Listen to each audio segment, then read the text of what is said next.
Hello my dear friends, welcome to exam Guruji. So आज का जो हमारा टॉपिक है वो मॉक टेस्ट 2 है। हमने एक सीरीज शुरू की थी यूपीएससी जेई के लिए। उसमें हमने यूपीएससी जेई के लिए आपको 50 क्वेश्चन करवाए थे, वो पार्ट 1 था। यहाँ पर हम आपके लिए 18 ही क्वेश्चन लेके आए हैं। 18 क्वेश्चन लाने का यही मोटिव है कि कई स्टूडेंट कमेंट कर रहे थे कि सर इंग्लिश और हिंदी दोनों सेक्शन में क्वेश्चन लेके आइए, क्योंकि हमें इंग्लिश में नहीं हिंदी में पढ़ना है। तो हिंदी के लिए एक डेमो के तौर पर मैं लेके आऊँ कि आपको सच में हिंदी और इंग्लिश में दोनों में चाहिए तो आपको मिल जाएंगे, लेकिन एक डेमो है इसको, इसलिए हम इसमें 18 ही क्वेश्चन डिस्कस कर रहे हैं। तो कमेंट जरूर कीजिए कि आपको इंग्लिश और हिंदी दोनों में चाहिए या फिर इंग्लिश में ही चाहिए, क्योंकि इंग्लिश में हमारे जल्दी में 18 क्वेश्चन 50 क्वेश्चन कंप्लीट हो रहे थे 20-25 मिनट में। तो यहाँ पे देखिए हम 18 ही क्वेश्चन लेके आए हैं। तो ये हिंदी और इंग्लिश क्वेश्चन बनाने में थोड़ा टाइम लगता है। तो चलिए शुरू करते हैं आज की अपनी वीडियो।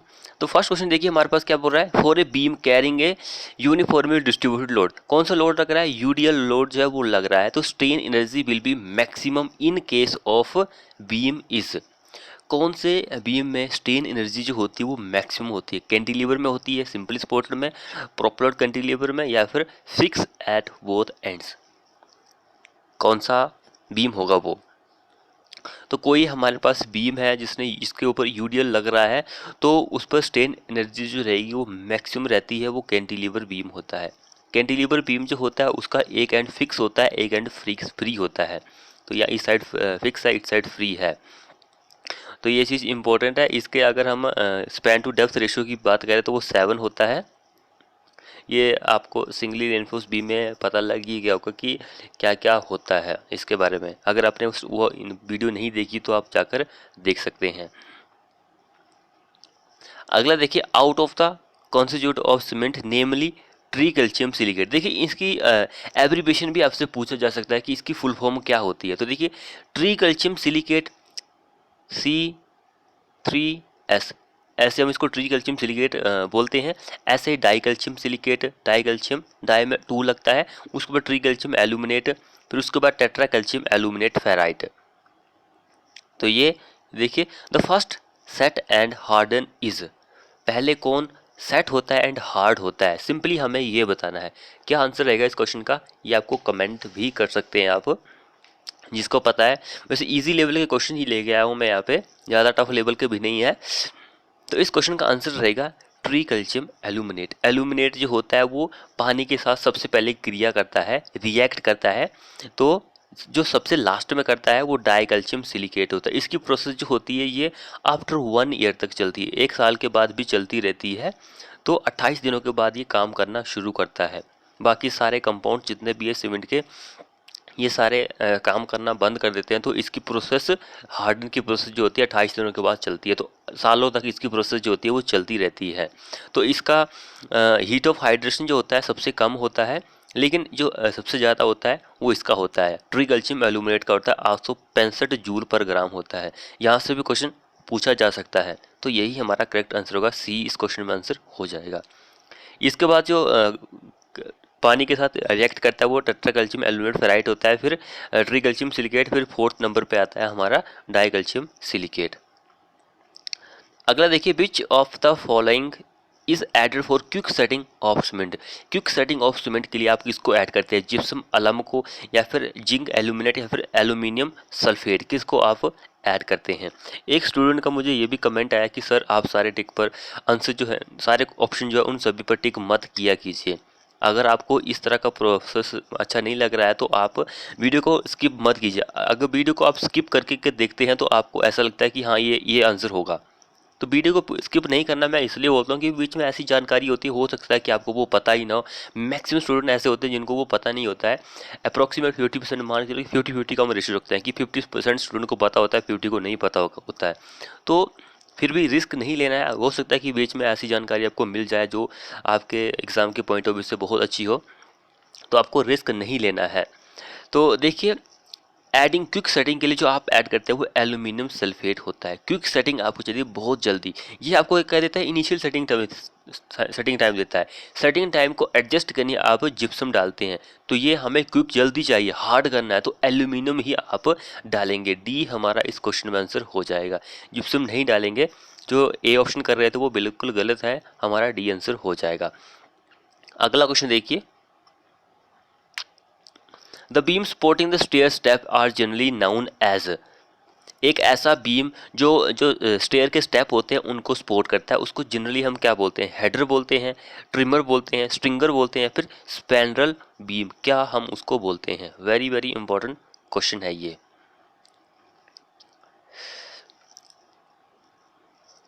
तो जो स्टेप जो होते हैं स्टेयर के, उसके जो स्टेप को सपोर्ट करता है वो स्ट्रिंगर होता है, स्ट्रिंगर बीम होता है। सी हमारा इस क्वेश्चन में आंसर हो जाएगा।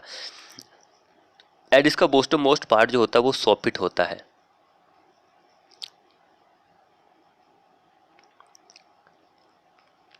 अगला क्वेश्चन देखिए, in thin cylinder shell the ratio of longitudinal stress to hoop stress.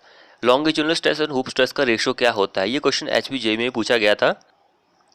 तो यहाँ पे क्वेश्चन देखिए दोनों का रेशियो पूछ रहा है, longitudinal stress and hoop stress. सबसे पहले आपको लॉन्गिट्यूडिनल स्ट्रेस पता होना चाहिए कि क्या होता है। लॉन्गिट्यूडिनल स्ट्रेस जो होता है वो PD/40 होता है। उसके बाद हुप स्ट्रेस जो होता है वो होता है PD/2T होता है।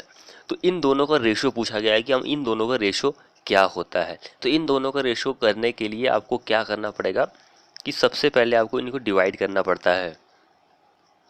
तो आप डिवाइड कर सकते हैं PD/4T ओवर PD/2T। तो PD से PD कटा गया, T से T कटा गया, हमारे पास 4, 2 बच गया। 2/4 हम करते हैं तो हमारे पास 0.5 आंसर आ जाता है इन दोनों का रेशो। नेक्स्ट वन क्वेश्चन देखिए, the main reinforcement of a slab of width equal to 1/3 its overall length is provided along the. Main reinforcement जो होती है स्लैब की ऑफ विड्थ जो है वो किसके बराबर है? 1/3 जो है ओवरऑल लेंथ जो होती है इज प्रोवाइडेड अलोंग द। कौन से तरफ आप प्रोवाइड करते हैं? ये क्वेश्चन इजी लेवल का क्वेश्चन है, ऐसा नहीं है कि टफ लेवल का क्वेश्चन है ये। तो मेन रेनफोर्समेंट जो होती है आप शॉर्टर लेंथ में प्रोवाइड करते हैं, स्लैब में शॉर्टर स्पैन में प्रोवाइड करते हैं। लॉन्गर स्पैन में आप डिस्ट्रीब्यूशन बार जो होती है उसको प्रोवाइड करते हैं लॉन्गर स्पैन में। शॉर्टर स्पैन में आप मेन रेनफोर्समेंट ही प्रोवाइड करते हैं। क्वेश्चन घुमा फिरा के पूछा है लेकिन क्वेश्चन का आंसर यही होगा, तो ये आपको याद रखना है, बाकी यहाँ पर कोई और ऐसा नहीं है। अगला देखिए, retaining wall is provided with A trapezoidal cross section two withstand earth on one side, the larger base of the section is provided eight. क्या प्रोवाइड करते हैं?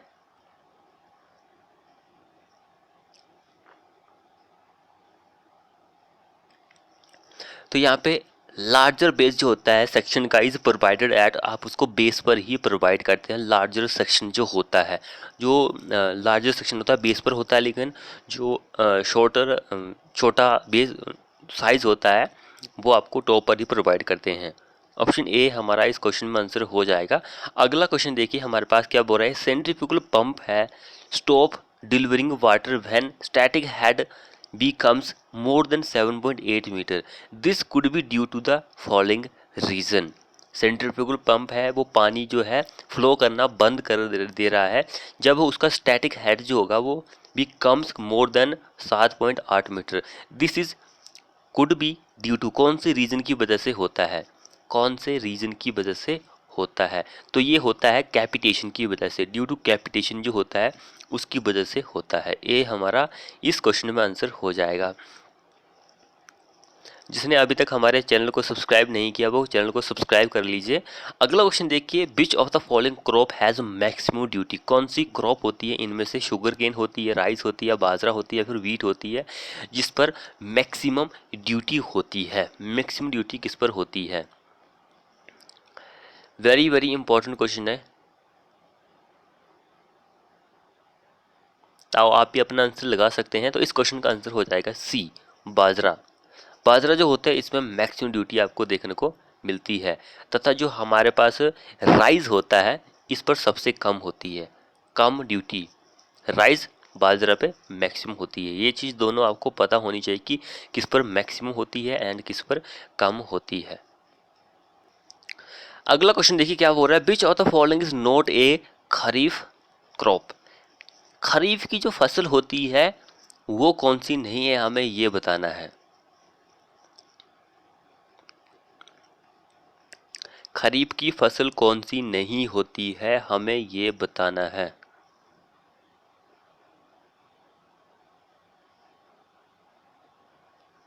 तो सबसे पहले आपको ये पता होना चाहिए कि खरीफ की फसल जो होती है इसका एक और नाम है।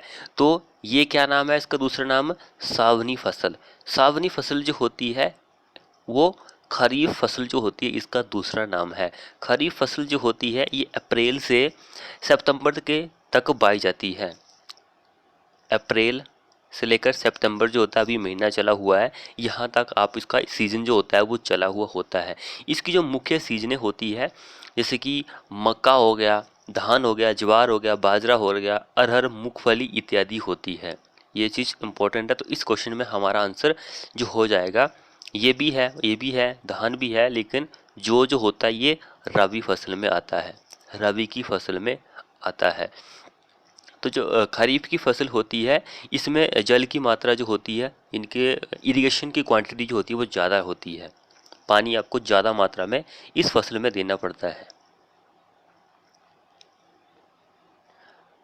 अगला क्वेश्चन देखिए, लाइन सेक्शन ऑफ कैनाल में be design using the following formulae. कौन सा फॉर्मूला आप यूज कर सकते हैं? क्या आंसर रहेगा इस क्वेश्चन का?